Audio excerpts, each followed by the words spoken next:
ពុជាថៃបន្តការសម្រួលយុទ្ធបកអាវុធធនធ្ងន់និងឧបករណ៍បំផ្លិចបំផ្លាញធនធ្ងន់នៅរុស្ស៊ីថ្ងៃទី31ខែតុលាឆ្នាំ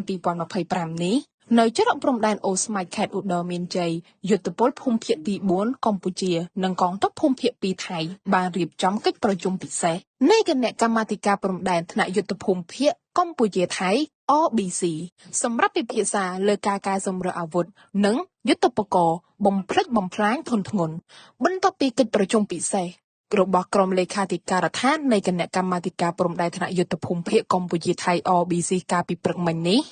សហប្រធានដឹកនាំដោយកិច្ចប្រជុំឧត្តមសេនីយ៍ឯកពៅហេងមេបញ្ជាការយុទ្ធភូមិភាគទី4កម្ពុជានិងឧត្តមសេនីយ៍តូ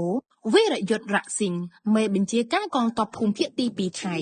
ដោយមានការចូលរួមពីក្រុមអ្នកសង្កេតការណ៍អាស៊ាន AOT ប្រចាំនៅកម្ពុជានិងប្រចាំនៅប្រទេសថៃដើម្បីតាមដានទីផ្ទាត់និងធានាការអនុវត្តបទឈប់បាញ់ឲ្យបានពេញលេញភាពត្រឹមត្រូវនិងមានប្រសិទ្ធភាពភាគីទាំងពីរបានពិភាក្សានិងឯកភាពគ្នាលើផែនការជាក់លាក់ក្នុងការសម្របសម្រួលយុទ្ធបកនិងអាវុធធនធ្ងន់របស់ភាគីទាំងសងខាងជាជំហាន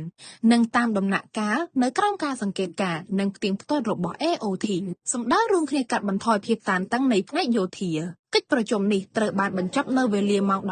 15:47 នាទីជាលទ្ធផលភាគីទាំងពីរបានព្រមព្រៀងនិងចុះហត្ថលេខាលើការកំណត់ហេតុរួមស្ដីអំពីការកែសម្រួលយុទ្ធបកអាវុធធនធ្ងន់និងឧបករណ៍បំផ្លិចបំផ្លាញធនធ្ងន់